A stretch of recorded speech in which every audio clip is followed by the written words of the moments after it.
Hey guys, Jacob Moto here, and as you can see, some things are quite different. I got a new helmet, and I also got a new, well, this isn't a new GoPro, that's my old one. But I got this like front-facing camera angle, so I'm gonna see how it looks, but it's pretty shaky, so I don't know, we'll have to see. Yeah, it's really shaky.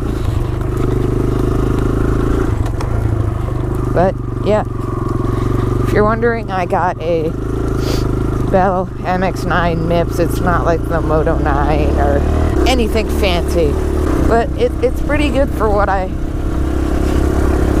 doing. So if you're wondering about the goggles, they are Scott Prospect goggles, and they got like the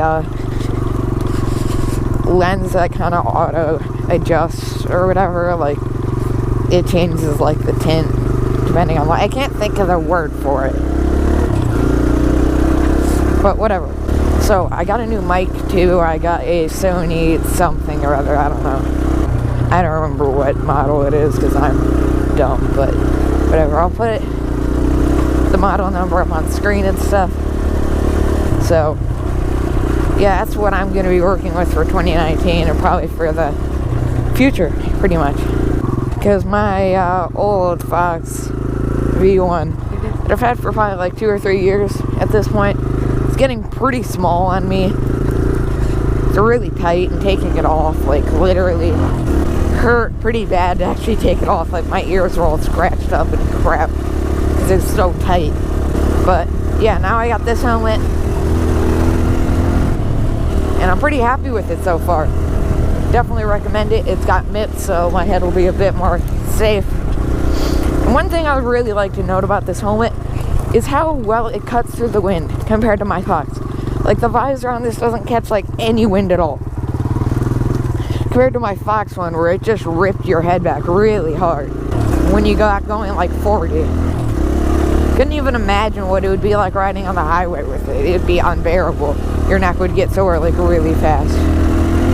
But yeah, that's my one complaint with the Fox V1 is just how much wind the visor catches.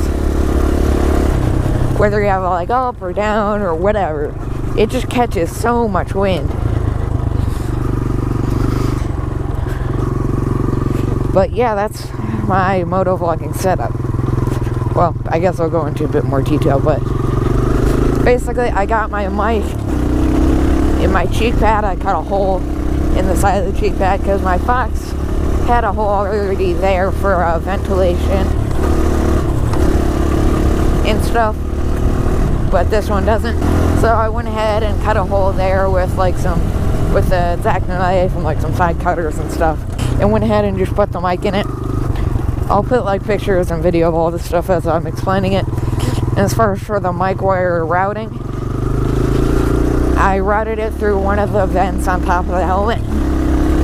It's actually big enough for me to get the microphone cable through. So yeah. And if you're wondering about my camera, it's a GoPro Hero 4 Black Edition. Bought it used for about $100. Came with 2 extra batteries, which I think is a really good deal.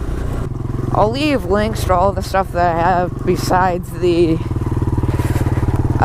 GoPro stuff that I'm using in the description. As far as my helmet area, and not this camera because I bought this camera like 3 or 4 years ago, and not my gloves because I mean these things are trashed and old and I have no idea. But yeah, I'm gonna stop rambling, and that's my motovlogging setup. I might cut to like a video after this going into like a bit more detail about it. But yeah, that's it for my motovlogging setup for this year. Well, I'm probably going to keep it for a couple years, but whatever. Thanks for watching, and bye.